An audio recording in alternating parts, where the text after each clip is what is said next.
Eh bien, yo tout le monde, c'est Mafago, j'espère que vous allez bien. Aujourd'hui, on se retrouve sur une toute nouvelle vidéo. Donc aujourd'hui, je vais vous présenter trois decks que j'apprécie et que j'appelle pas ça vraiment que j'ai créé les decks. Je me suis inspiré de quelques vidéos et des avis de ceux qui y jouent, de mes potes à moi. Donc alors, je vais vous présenter le premier deck. Donc c'est le deck que je joue tout le temps. Oui, que je joue tout le temps. Donc je vais vous expliquer un petit peu les decks. Puis si j'ai le temps, je vous ferai des combats avec. Alors, vous avez la boule de feu. Donc la boule de feu, ça, j'avais le fut à gobelin avant. Mais comme j'avais vu que en fait je perdais souvent à cause de ça, parce que le fut à gobelin, les mecs il a juste à mettre des flèches, il est mort. Le zap, il est aussi fort aussi. Donc voilà. Donc la boule de feu, donc moi j'ai que niveau 5 pour l'instant, donc je vais l'améliorer au fur et à mesure. Mais oui, la boule de feu, franchement pas mal. Ça peut vous servir pendant tout le temps de votre combat. Vous pouvez en mettre une pour défendre vos troupes. Je pense au prince hein, que je vous expliquerai tout à l'heure. Oui, mais la boule de feu, franchement, hyper bien, donc je vous la conseille. Donc voilà. Ensuite, il y a l'électrocution, donc le zap, qui est très utile, que vous pouvez remplacer par une Valkyrie. Mais moi, personnellement, je préfère le zap. Pourquoi le zap? Parce que déjà, ça tue une armée de squelettes, déjà. Ça paralyse vos ennemis pendant un certain temps. Attendez, c'est durée d'étourdissement 0,5 secondes. Bon après faut l'améliorer, mais je sais pas si on l'améliore ça va changer, je sais pas trop. Et du coup voilà. Donc je pense que j'en ai fini pour le zap. Ensuite le sorcier.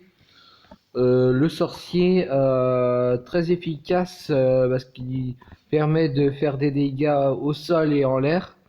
Donc très efficace genre pour l'armée de squelettes, toutes les petites troupes comme ça. Aussi, c'est très utile pour aider un tank. Genre, un tank, moi j'appelle ça genre un géant, un ballon, tout ça. C'est très utile pour défendre. Genre, le ballon, vous pouvez défendre avec un sorcier comme une horde de gargouilles, une armée de squelettes pour un géant, etc. Ensuite, nous avons le prince. Donc pour moi, le prince c'est une de mes meilleures cartes que j'adore. Parce que tout simplement, il fait très mal. Surtout quand il. Alors, ça fait combien de dégâts ça charge déjà? Ça fait 592, donc je peux vous dire que ça fait quand même des dégâts. Ensuite, bon après, c'est pour ça qu'il faut mettre le zap. Comme ça, si vous avez une armée de squelettes, vous pouvez facilement la contrer et laisser le prince le taper. Donc ensuite on a le chevaucheur de cochon. Donc cette carte aussi est un élément fort de ce deck pour tout simplement vous aider parce que en fait c'est juste le chevaucheur de cochon il attaque juste les bâtiments. Donc c'est ça quand même qui est bien. Donc lui il s'en fout des troupes. Donc le zap aussi servira s'il met une armée de squelettes ou une horde de gargouilles, il pourra quand même mettre quelques coups le chevaucheur. Donc voilà. Puis ça sert aussi des fois au temps extra à la fin. Vous pouvez toujours en mettre un, aller le taper, puis ça y est, c'est gagné. Ensuite, nous avons le mini PK. Donc le mini PK, j'ai pas vraiment grand chose à dire sur lui, mais il est vraiment très fort. C'est quand même, c'est un tank. Pour moi, j'appelle ça un tank. Après, faut l'améliorer. Bon, moi, il est niveau 6 pour l'instant. Et non, mais franchement, il est vraiment pas mal. Il fait beaucoup de dégâts sur les tours. Donc ouais, franchement pas mal. Donc voilà, puis en plus il a une bonne résistance, donc parfait. Ensuite on a l'armée de squelettes. Donc je vous en parlais tout à l'heure pour le prince, le zap et la boule de feu. Donc l'armée de squelettes a des avantages et des inconvénients. Donc l'avantage qu'elle a, c'est qu'elle peut contrer des troupes très fortes comme le prince, le mini PK, le PK, le golem, etc. etc. Sauf que son inconvénient, ils sont tués directement, donc ses principales ennemis, c'est genre les Valkyries, les bombardiers, le bébé dragon, sorcière, etc., tour à bombe, etc. Donc voilà. Ensuite, on a la horde de gargouilles, très efficace aussi. Une troupe qui peut attaquer le sol et l'air. Donc franchement, c'est vraiment pas mal. Tout simplement, faut l'apprendre parce que si vous avez pas genre le ZA, ça peut contrer une armée de squelettes, ça peut aider un mini PK à aller attaquer la tour, et le cochon aussi, et le prince aussi. Donc voilà, donc moi c'est un des premiers decks que je vous conseille. Et les trois decks que je vais vous présenter, vous pouvez les faire dès l'arène 5, je crois. Bah, je viens de regarder avant la vidéo. Et du coup c'est pour ça. Donc je vous conseille vraiment la horde de gargouilles et tout ça. Donc comme je vous ai dit, le zap vous pouvez le remplacer par une Valkyrie, c'est comme vous voulez. Ensuite on passe au deuxième deck. Donc ce deck c'est un peu bon, il est un peu cher mais très efficace. Donc genre vous alors le prince unifica j'ai déjà expliqué. Donc la roquette c'est vraiment efficace, ça fait masse dégâts comme vous pouvez voir. Si vous la mettez sur une tour, ça fait beaucoup de dégâts. Bon après elle est un peu lente à tomber, mais bon il n'y a pas vraiment. Moi je l'utilise beaucoup. J'aime beaucoup cette carte.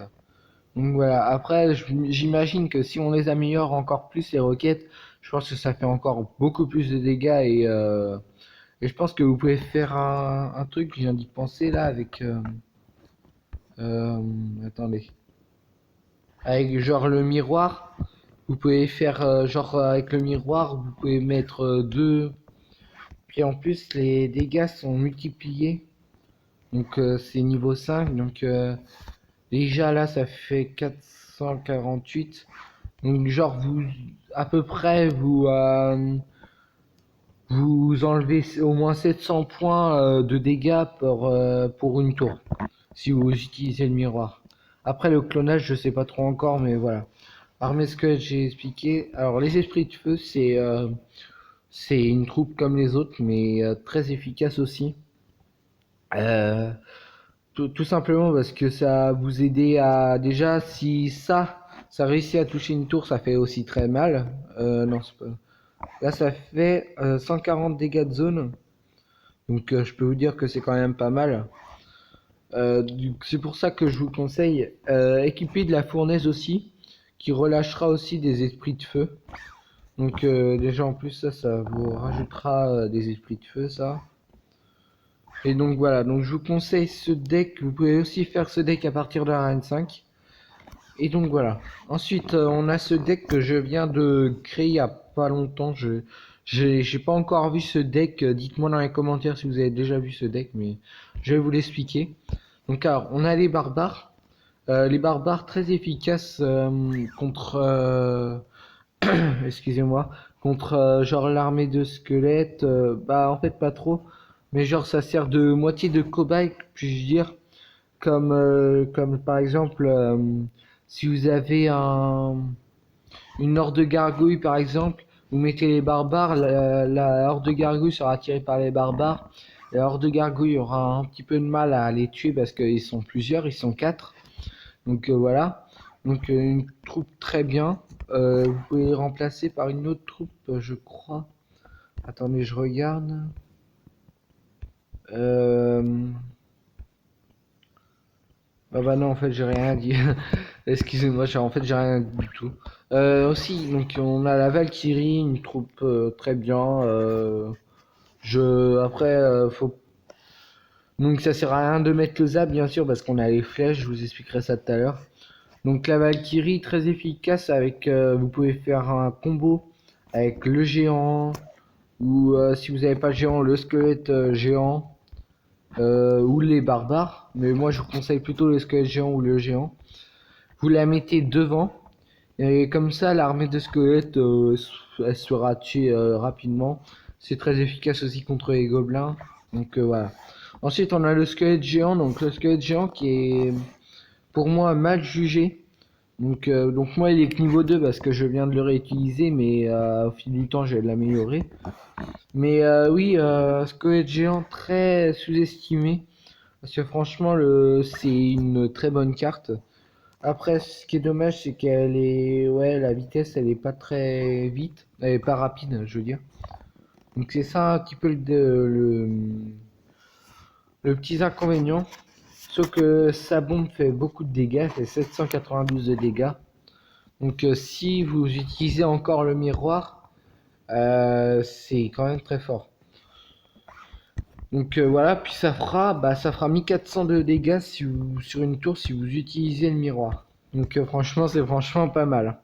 Lors de gargouille, j'ai expliqué. Les flèches. Les flèches, j'ai pas grand chose à dire. C'est très efficace aussi contre la horde de gargouilles, les gobelins, l'armée de squelettes. Ou je sais pas, moi, il y a toutes les troupes qui ont pas beaucoup de vie, quoi.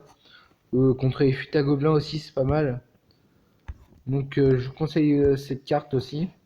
La méga gargouille, aussi une carte très bien. Sauf que le problème, c'est que tout simplement, elle a pas beaucoup de points de vie. Je veux dire, moi, ça fait pas longtemps que je joue ce deck, mais en arène 7.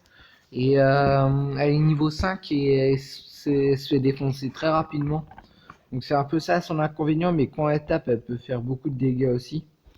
Donc la méga gargouille, vous pouvez peut-être la remplacer genre soit par les mignons là, par les gargouilles, ou je sais pas moi, vous pouvez par les archers, peut-être aussi.